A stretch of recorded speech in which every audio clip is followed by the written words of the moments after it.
আসসালামু আলাইকুম। কেমন আছেন সবাই? আমি মির্জা ফারুদ্দিন। আপনি আমাকে চিনবেন না। সাধারণত অপ্রয়োজনীয় কথাবার্তা বলি।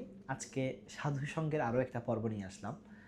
আমি আজকে যে মানুষটাকে নিয়ে কথা বলব, তিনি হচ্ছে বাংলাদেশ পরিবেশ আন্দোলনের সাধারণ সম্পাদক এবং গত পরশুদিন তিনি দ্বিতীয়বার মেয়াদে বাংলাদেশ পরিবেশ আন্দোলনের সাধারণ সম্পাদক নিযুক্ত হয়েছেন এবং গ্রিন ভয়েস নামে একটা সংগঠনের, যেটা একটা যুবদের সংগঠন, সে প্রতিষ্ঠানের বা সে অর্গানাইজেশনে তিনি বর্তমান প্রধান সমন্বয়কারী হিসাবে আছেন।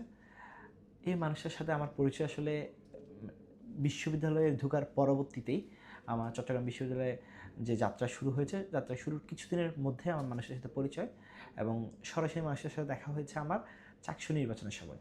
এই মানুষটা চাকসুর সময় আমাকে মানে একদম যতভাবে সাহায্য করা যায় আসলে বলে প্রত্যেকটাভাবে সাহায্য করেছিল।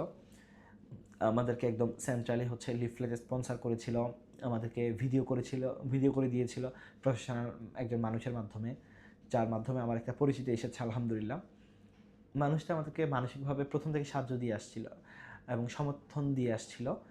এর পরবর্তীতে তার সমর্থনটা কি গভীর ছিল সেটা আসলে আমরা বুঝতে পেরেছি যখন তিনি হুট করে আমাদের ক্যাম্পাসে এসে হাজির, আমাদের সকলকে ডেকেছেন, আমাদের সাথে কথা বলেছেন, পরামর্শ দিয়েছেন, একসাথে খেয়েছেন।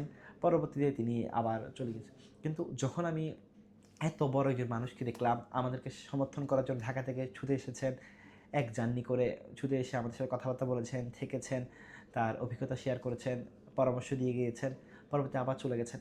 এত ব্যস্ত একটা মানুষকে যখন আমি পেয়েছি আমার মতো একটা নগণ্য মানুষের সাথে, নগণ্য মানুষকে সাহায্য করার জন্য, আমি তখন আসলে মনে হয়েছে না, কিছু একটা হয়তো জীবনে করেছি, হয়তো কোনো ভালো কাজের প্রতিফলন পাচ্ছি এর মাধ্যমে। আমি খুব ভীষণভাবে আলমগীর কবির ভাইয়ের প্রতি কৃতজ্ঞ। আমি এতক্ষণ নামটা বলিনি। আলমগীর কবির ভাইকে আমার মনে হয় এমন একজন মানুষ যিনি আসলে মননে, মগজে গভীরভাবে প্রকৃতিকে ধারণ করেন। খুব মানে মন থেকে তিনি চান প্রকৃতির ভালো থাকুক, প্রকৃতির যতগুলো আনুষঙ্গিক বিষয় আছে সবগুলোকে নিয়ে তিনি আসলে কাজ করেন। তার শুধু গ্রিন ভয়েস না, গ্রিন ভয়েস ছাড়া তার প্রায় আরও ১০-১৫টা সংগঠন আছে, যেগুলো বিভিন্ন সময় বিভিন্ন বিষয় নিয়ে বাংলাদেশ কেন্দ্রে কাজ করছে। তার সংগঠনের সফলতা এবং ভাই যেন আমাদের সাথে আজীবন থাকে সে কামনা করছি। ধন্যবাদ সকলকে। আসসালামু আলাইকুম।